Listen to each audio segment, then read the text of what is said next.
Hey guys, welcome to this week's podcast episode. And I've got a fantastic guest for the audience today, Michael Thomas. He's a business transformation navigator coming out of Washington.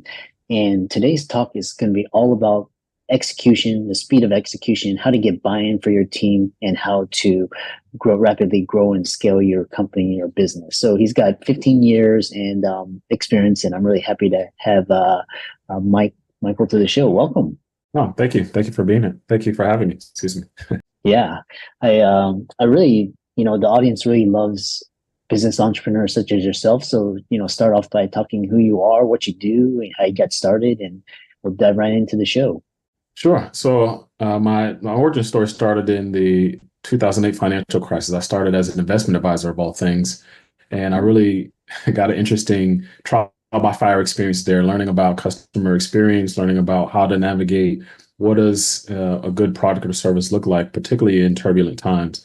And that really got me to understand what it means to design an experience for a customer at the very beginning, and then what that looks like if you were to start something on your own.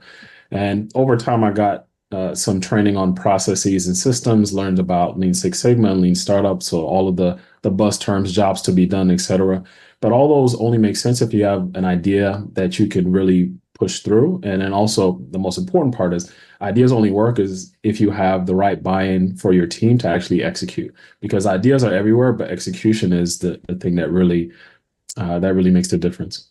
You mentioned this Five Six Sigma, which is I've heard of, and just kind of for the audience, elaborate on what that is to set the groundwork. Sure. So Lean Six Sigma is an approach. I really look at it as more of a philosophy rather than a prescription. But in essence, the core of it is ways of working where you really design systems and processes to work in a repeatable way so that you have repeatable success for your business or your organization. So there's a general approach which has what's called a domain process. So you usually define what the problem is, usually measuring the impact of that problem. You're going to do some analysis, and then you're going to implement some solutions and then ultimately control for the variation with it.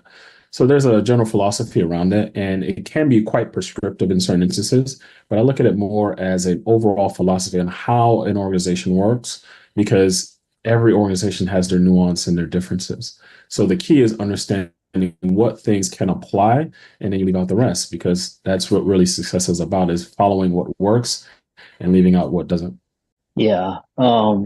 The other, because I my secret superpower, and I'll spill the beans, that is just, my success has always just been, speed of execution, just execute. I'm not the smartest or the brightest ones, but I execute and I stay consistent.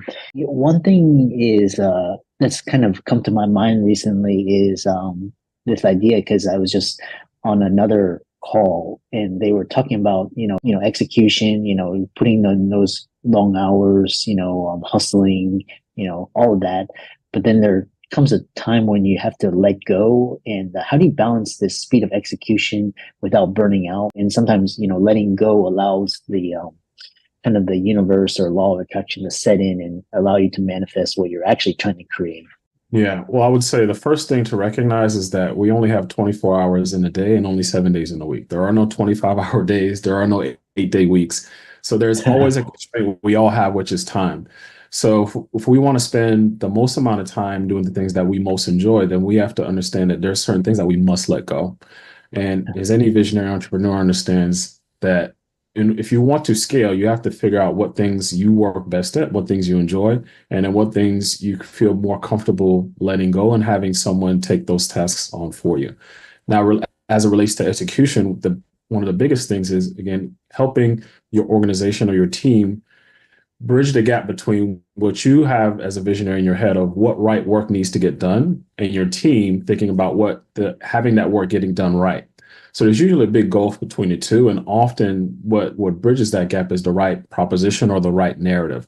What gets the team to understand the work that has to get done in the right way, and the visionary to understand that work is as important to them as the ideas that they have. So the execution is bridging the gap between the two, and it's usually a powerful narrative that gets that buy-in so that a team can marshal forces to that goal that they want to accomplish. Yeah. Mentioning, you know, team buy-in, what are some great strategies or methods and kind of mindsets to kind of frame this idea to get the team to buy into your idea so that you can execute better? Yeah, I would say first is clarity on what the aim is for the organization. You know, if you just say I need this task to get done, you can have clarity on the task, but there's going to be a question of, well, why does that task need to get performed? How does this fit into the long-term vision? You know, what are we going to do as an organization? So the clarity on what is the aim first, that's absolutely paramount. From there, understanding how does that team work best? What is their orientation to work? Are they somebody who just likes to have lists and check things off? Are they a person who are rigorous about standards and analysis? Are they a people person? Now, depending on what the composition of your organization is, that's obviously good to assess. And then within the aim and the composition of your team, what gaps do you need to fill? Is everyone represented in terms of the business cycle or the project cycle? Or do you need to get some help there? It could be outside or it could be adjusting some teammates in terms of where they fit in the organization. So all those things can be downstream, but first and foremost, there needs to be clarity on the aim. What are we trying to accomplish? And once we have that, then we can start to get more clarity on where teams need to be positioned in order to execute properly.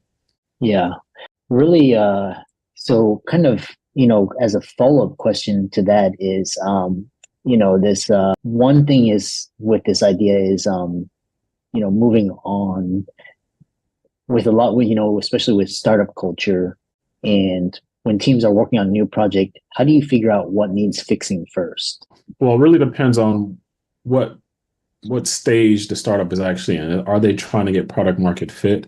Are they past Mhm. product market fit and trying to scale? Are there things that are within a product or service offering that needs to be adjusted? Do they need to optimize that first? So it really starts with understanding, again, start going back to the previous question, what their aim is, and then where they fit in that cycle. So if it's in a startup context, it's usually getting product market fit and understanding who their customer is, what customer segment are they going after, are they looking at early adopters versus, the laggards as an example? So how to assess what problems they need to solve is figuring out where they're at the beginning. So in a startup context, it's usually product market fit. And there's usually a lot of considerations around what is the product offering? Do they have the right messaging? What channels are they using? What existing alternative are they anchoring against? Because those things are very key. No product exists in the dark. There's usually some old way that they're trying to replace for their customer base. And if those questions are not answered, then that's one of the first places we want to go to. As a next question is, so with this, once you figure out what is needs fixing, the other question is, a lot of companies, they struggle with customer experience and retention. And so, I know in your area, you've come up with strategies used to enhance customer experience and retention. And, why do you believe customer support is just more than a cost center? Yeah. So from a customer experience standpoint, there's usually not a lot of rigor in the same way like sales and marketing has a lot of rigor. There's a lot of books about how to message to customers, how to sell to them. And those things are important. But once they've actually decided to sign up for your product or your service, it's just as important to have that same rigor around onboarding, their adoption of the tool or service that you're offering. And then ultimately on the other side, expansion business. So depending on the business, it could be you're getting expansion through referrals. You may be getting expansion through additional sales, could be cross-selling, downselling, whatever those things are. But ultimately, turning CX from just a cost center into a value center is really looking at it first as a way to continue to deliver for your customers and then look for that expansion, whether it's doing a great job so that you can get a referral or doing a good job so that you can offer the next service in your product offering.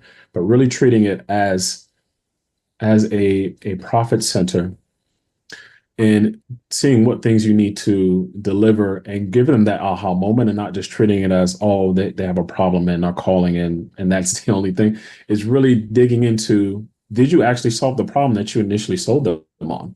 Because if that's not the case, there's no way that they're going to refer you to someone else or be a part of any expansion business that you have planned in the future. So really Hmm. treating it with that same model. And there's models that exist like such as the bow tie model, where they talk about that commitment point in the middle, and then the sales and marketing on one side, and then the onboarding and adoption on the other side. But that commitment point being that middle, and then you look at that almost as a bow tie shape, and you treat the CX side with the same rigor as the sales and marketing side. Really interesting. Moving on is so we talk about standardizing businesses processes, and why do you think companies often overlook the importance of standardizing processes for customer retention and growth, and how do you address this gap? Well, a big reason why companies are hesitant because there's always a risk of moving into the bureaucracy realm where everything Mhm. has, there's a meetings for meetings, or there's a system for a system, or a process for a process.